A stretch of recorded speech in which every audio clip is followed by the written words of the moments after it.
Ever picked up Plato's Republic, excited to dive into this masterpiece of philosophy, only to find yourself stuck after a few pages? Trust me, I've been there. The first time I attempted to read the Republic, it felt like trying to swim through honey. Dense, slow, and honestly, a bit frustrating. I put it back on my shelf, promising myself another time. Months passed. I tried again and failed again. But here's the thing, after reading it 10 times, breaking it down sentence by sentence, I discovered something incredible. This isn't just ancient text, it's a treasure trove of insights about justice, society, and what it means to live a good life. Honestly, it's one of the most transformative books I ever read. That's why I'm here today. I want to share this journey with you, reading the Republic together in bite-sized pieces using a more approachable translation. After each reading, I'll share some thoughts that might help connect these ancient ideas to our modern lives. Are you ready to begin this philosophical adventure together? Let's get started. The Republic by Plato, Book 1. Main characters: Socrates, our guide and storyteller, known for his wisdom and questioning nature. Glaucon, Socrates' spirited companion, eager to explore deep questions. Adimantus, Glaucon's brother, thoughtful and serious. Polemarch, a friend who values justice and enjoys engaging in philosophical discussions. Cephalus, an elder wise and wealthy who brings a seasoned perspective to the conversation. Thrasymachus, a bold and somewhat aggressive thinker, challenging Socrates with his own views. Cleitophon, a participant who adds to the dialogue but doesn't dominate it. Other listeners, various silent participants soaking in the wisdom shared by these main characters. The discussion happens at Cephalus' house in the Piraeus. Socrates recounts the entire conversation from the day before. He shares the details with Timaeus, Hermocrates, Critias, and an unnamed listener, all whom appear in another work called Timaeus. Yesterday, I went down to the Piraeus with Glaucon, Ariston's son, to pray to the goddess and to check out the new festival they were holding. I enjoy watching the local procession, but the Tritian one was just as impressive, if not more so. After we finished our prayers and took in the spectacle, we started heading back to the city. Just then, Polemarch, Cephalus' son, spotted us from a distance as we were leaving. He sent his servant running after us, telling us to wait. The servant grabbed my cloak from behind and said, "Polemarch wants you to wait." I turned around and asked, "Where is your master?" "He's right behind you," the young man replied. "He'll be there in a moment if you just wait." "Sure, we'll wait," Glaucon said. A few minutes later, Polemarch showed up with Adimantus, Glaucon's brother, Nisaradius, Nicias' son, and several others who had been at the festival. Polemarch said to me, "Socrates, it looks like you and your friends are heading back to the city already." "That's right," I replied. "But do you see how many of us there are?" he asked. "Of course." "Well, are you stronger than all of us combined? If not, you'll have to stay put." "Is there another option?" I suggest. "What if we convince you to let us go?" "Can you really convince us if we refuse to listen?" he challenged. "No, that's not possible," replied Glaucon. "Well then, we are not going to listen," Polemarch said firmly. "You can be sure of that." Adimantus jumped in. "Haven't you heard about the torch race on horseback happening tonight in the honor of the goddess?" "On horseback?" Socrates replied. "That's new.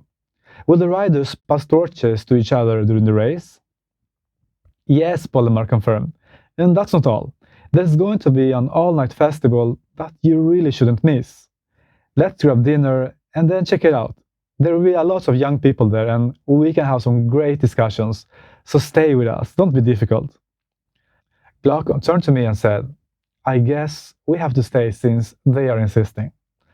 "All right then," I agreed, replied Socrates. And so we went with Polemarch to his house. When we got there, we found his brothers, Lysias and Euthydemus. Thrasymachus from Chalcedon was there too, along with Charmantai from Penia and Cleophon, Aristonymus' son. Cephalus, Polemarch's father, was also there.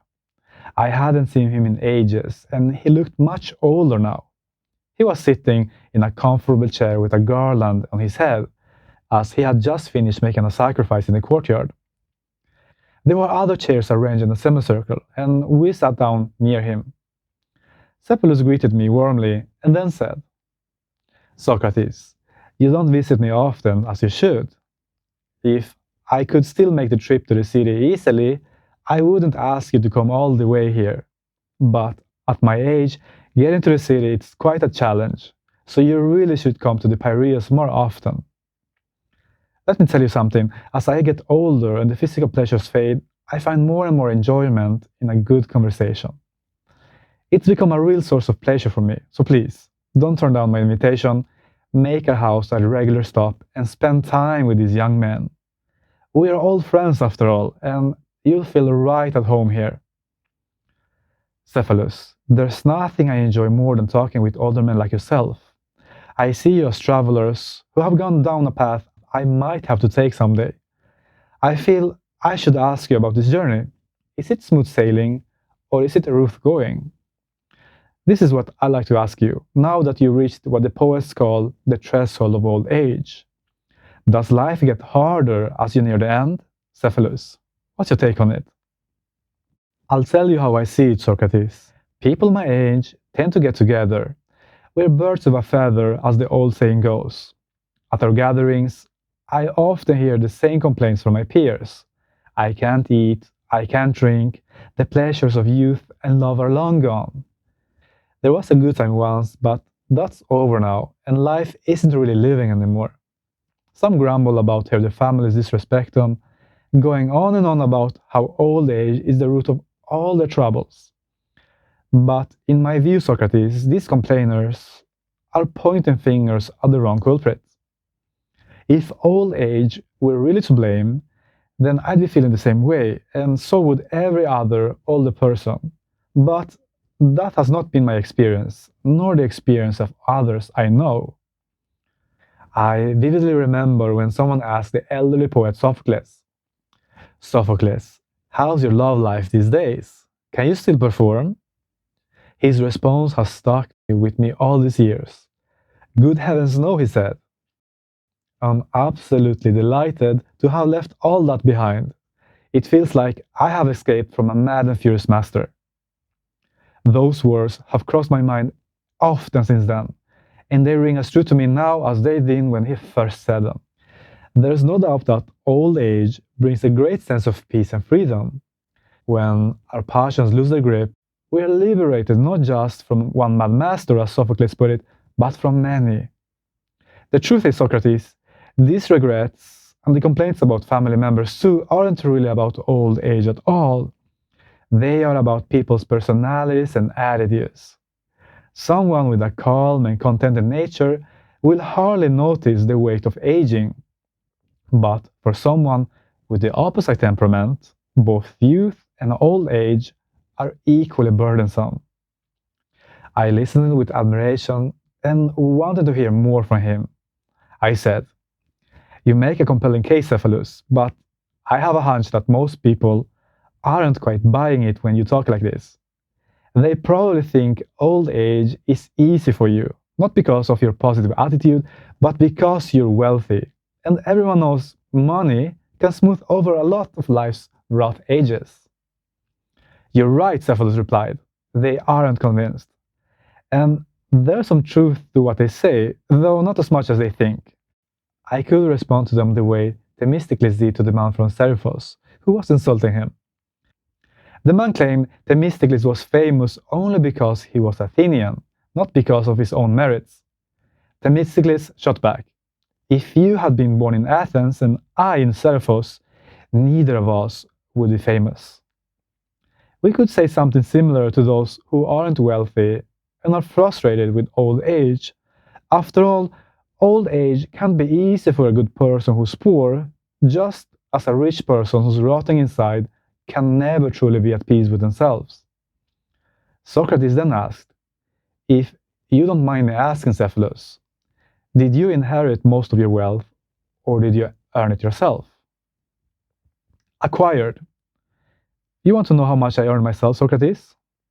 Well, when it comes to making money, I'd say I fall somewhere between my father and my grandfather. My grandfather, whose name I share, took what he inherited and doubled or even tripled its value. When what he started with was roughly what I have now, but my father, Lysanius, actually reduced the estate to less than its current value. As for me, I'll be content if I can leave my sons a bit more than I receive, not less. That's exactly why I asked, I replied. I noticed that you seem pretty indifferent about money. That's typically more common in people who inherited their wealth rather than those who built it themselves. The self-made rich often have a second love for money, seeing it as their own creation. It's similar to how authors feel about their poems or parents about their children. This is on top of the usual appreciation for money's practical uses that everyone shares. Because of this, they can be pretty tiresome company. All they want to talk about is how great wealth is. That's true, Cephalus agreed. What truly fascinates me about this opening scene is how naturally it unfolds. Before diving into deep philosophical questions, Plato shows us real people having genuine conversation about aging and happiness. And Cephalus, this wealthy elderly man, shares something deep that is just as relevant today as it was 2,400 years ago. Notice how he talks about two different approaches to aging. Some of his friends are miserable, lamenting the lost youth and pleasures, but others, like Cephalus himself and the poet Sophocles, have found a surprising peace in growing older.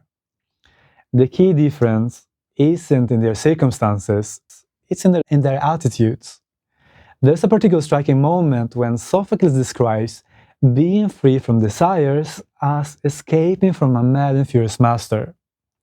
In our modern world, where we are constantly chasing the next thing, whether it's career achievements, material possessions, or social media validation, this idea of finding freedom through letting go feels especially powerful. But perhaps the most relevant part for us today is Cephalus' insight about wealth. Yes, money makes life easier, he doesn't deny that, but he also suggests something deeper, that true contentment comes from having the right character, not just the right bank balance. In our next reading, we'll see how this conversation takes a fascinating turn as Socrates begins to probe deeper into Cephalus' view about justice and living a good life. It's a discussion that will eventually lead us to some of the most profound questions about human society and the soul. If this reading resonates with you, share in the comments. What struck you most about Cephalus' perspective on aging and happiness? And don't forget to subscribe for the next part of our journey through the Republic. Until next time, keep thinking, keep questioning, and keep growing.